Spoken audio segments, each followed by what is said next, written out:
Good afternoon. Thank you for joining us today for our community briefing. I'm Jennifer Bender with Prairie Lakes Healthcare System, one of the public information officers with the Watertown Area Task Force. Today we have Mayor Sarah Karen giving a community update, Terry Kelly, the director of Watertown Park and Rec, and Dr. Butts, principal with the Watertown High School. Up first, Mayor Karen. Good afternoon. Today is Tuesday, May 19, 2020. In South Dakota, we have 4,085 cases of COVID, 46 deaths. Cottington County remains at 17 cases, and 15 of which are recovered. So it's been 22 days now since Watertown lifted our restrictions, and people are venturing out a little bit more. And for the most part, people are being careful, respectful of others, and personally responsible for keeping proper social distance, good hygiene, good housekeeping, all of that. We are doing things differently, though. And the city wants to do whatever we can to promote living safely and fully. So last night at the city council meeting, the city opened some more of the buildings, and they're in the park department. And the park director will be talking about that when he comes up. But we also declared a sidewalk business promotion.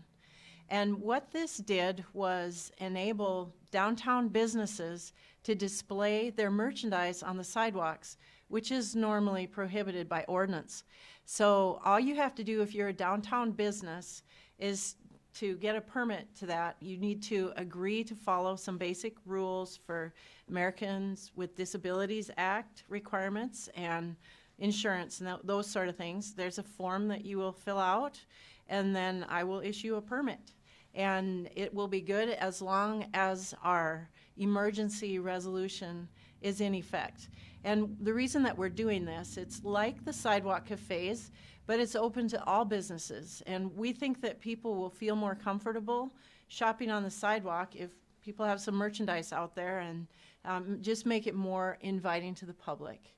Another thing that we've done is make curb reservations possible. So if you have a takeout business somewhere in Watertown and having a reservation on a couple of spots on the curb in front of your business would help you, all you have to do is contact the mayor's office, and I can write you a permit to reserve that space just for your business temporarily while the emergency resolution is in effect.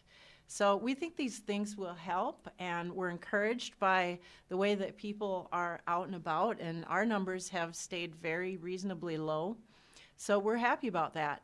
And we're also happy and supportive of Thursday Night Live returning starting June 4th, and social distance, of course, but we think we can do that just fine.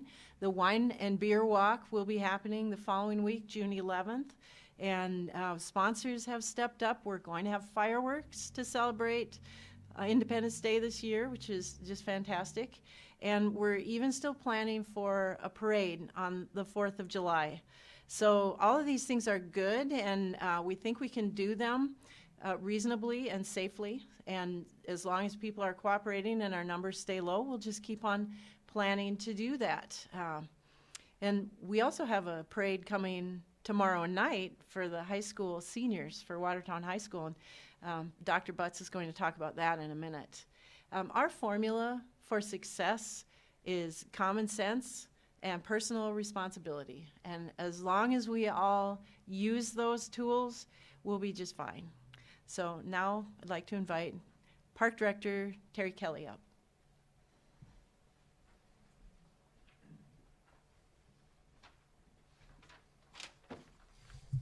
Thank you, Mayor. And I will take the opportunity, as the Mayor alluded to, within the last week, both the Park and Rec Board and the City Council did take action which allows us to continue with our slow moving forward of opening facilities back up to the public. The action that was taken both by a recommendation from our board to the City Council is as follows. Our athletic complexes are now open for team practices. These are practices only. At this point, we do not allow structured games or leagues. Again, just structured team practices at all athletic complexes. This includes Cook Complex, which we have assigned that for youth softball, Foundation Fields for youth baseball, and Premier Fields for adult softball. To utilize these practice times, please contact your local association. These contact names and numbers can be found on the city website under the Park and Rec page. Once you establish a time for practice, these leaders within the association will set out the guidelines that are requested for you to follow in order to have that practice. Moving on to the Aquatic Center, I know the public has been inquiring on the outdoor pool. At this point, we have determined that on next Tuesday, May 26th, the final recommendation will be made, whether that is to open or to close. Again, May 26th will be the night the park board does take action to recommend to the council on either an open or a closure for the summer of 2020.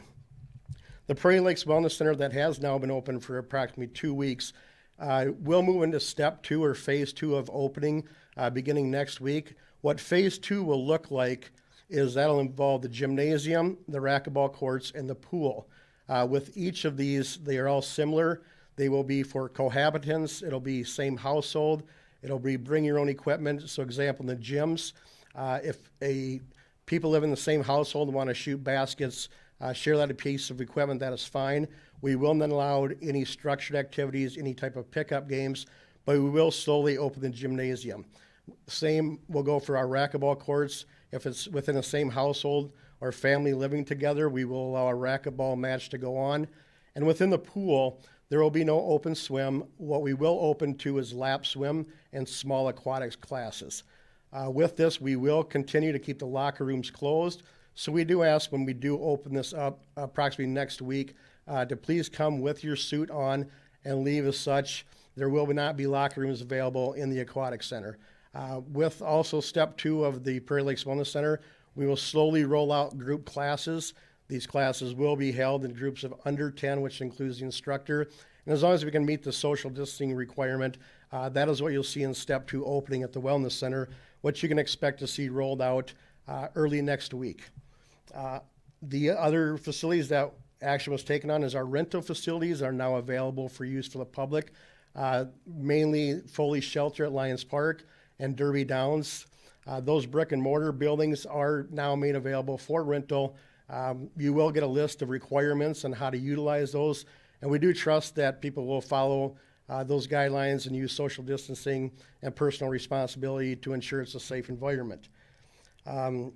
Remaining closed at this time still is the field house, which is also the main office of the Park and Rec. The office is still staffed and 100% of our services are available either by phone or online. The city auditorium remains closed. Again, the Family Aquatic Center at this time is closed, along with outdoor restrooms in our park system. We do keep these closed as we do not have staff that goes out throughout the day to keep these sanitized. So the only outdoor restrooms we have open at this point are within the facilities that are staffed, that we're able to go in and ensure they are sanitized and being used properly. As far as Park and Rec summer programs, next week we will roll out on market what programs will be made available to the public. This will also include instruction on how to register this year and what those restrictions will look like. So that's an update through the board and council action within the last week. And we do look forward to slowly moving on to each phase as we learn more and how we can learn to accommodate the public in a safe manner. So thank you. And with that, I will turn it over to Dr. Butts.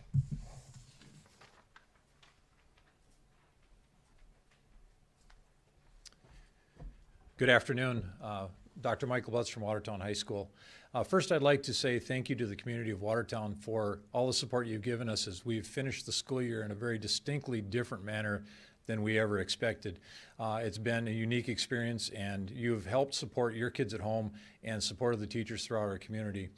The class of 2020 is coming to the end of their high school career, and we have 2 events that we are celebrating to celebrate the class of 2020.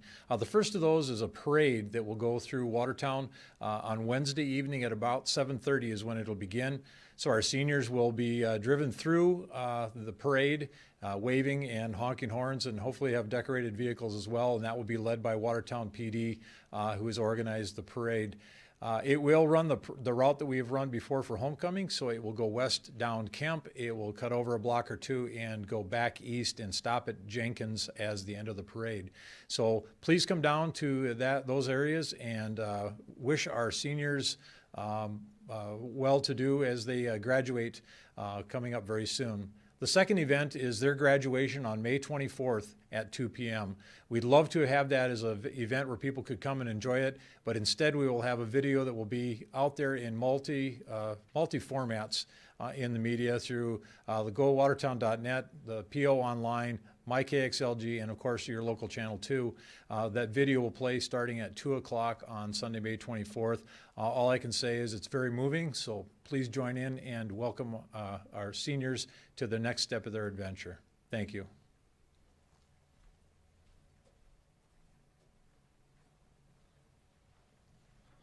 All right, thank you, Mayor Karen, Terry Kelly, and Dr. Butts for all your information there. A lot of good things going on out there in the community. I don't know how many of you out there this weekend went out Saturday afternoon and caught those F-16 jets flying in formation over the hospital. They were out there showing their support for all the healthcare workers out there doing their thing and making sure that our community is safe and being cared for, as well as the other frontline workers. So that was pretty cool to see. If you haven't seen it, you can go on Prairie Lakes Healthcare Systems Facebook page, and there's a video of that on there flying in formation over the hospital. Again, like I always talk about, get out there, pause, hit that pause button, get out there and do something. And like Dr. Butts said, and Mayor Karen, we got that high school graduation parade happening tomorrow at 7:30. It's going to start. So get out there and check that out and support our local Watertown graduates as they move through their last phase of high school there. So we have that. The last thing I want to say is I kind of always end DARE, be safe and be responsible. There's a lot of things opening up and things are changing and we're moving forward.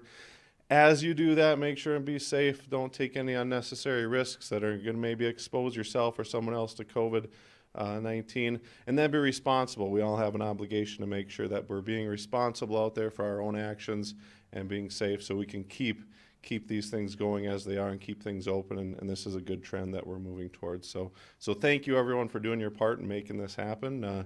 With that, I will end my little spiel here now, and we'll open it up for questions from the media if there are any.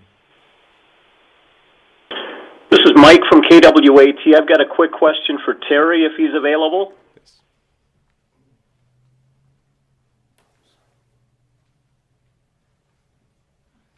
Yes, go ahead, Mike.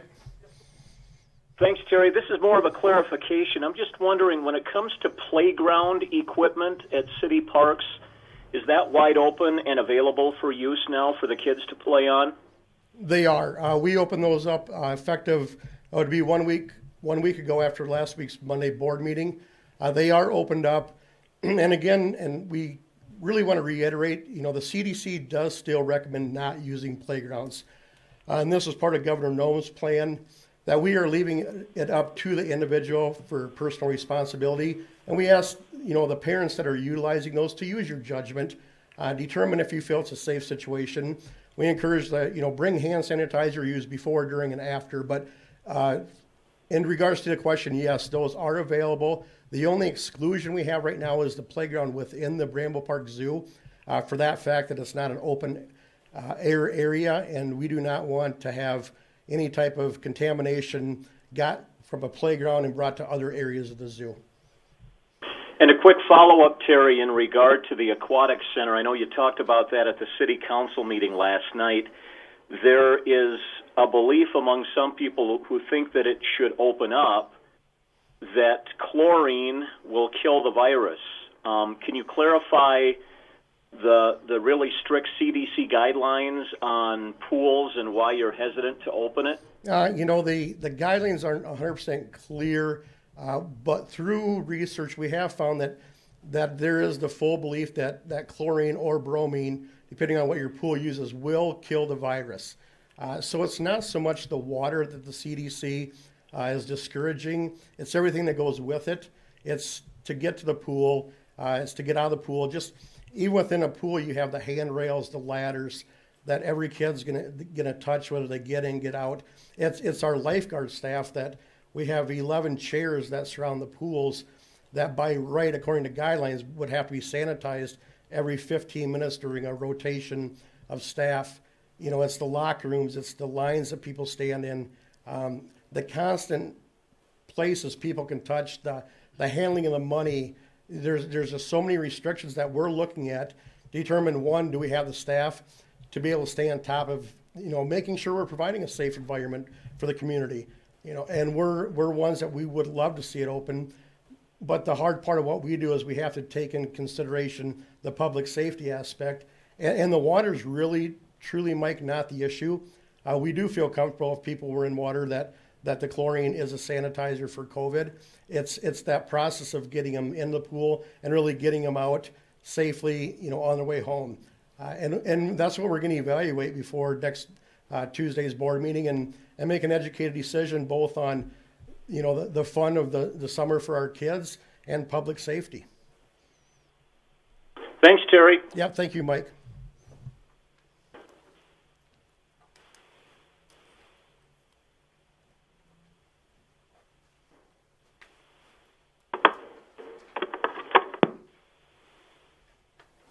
All right, if there are no other questions, we'll end the briefing today, and we will be back on Thursday at 3:30 p.m. with our next briefing. Thank you.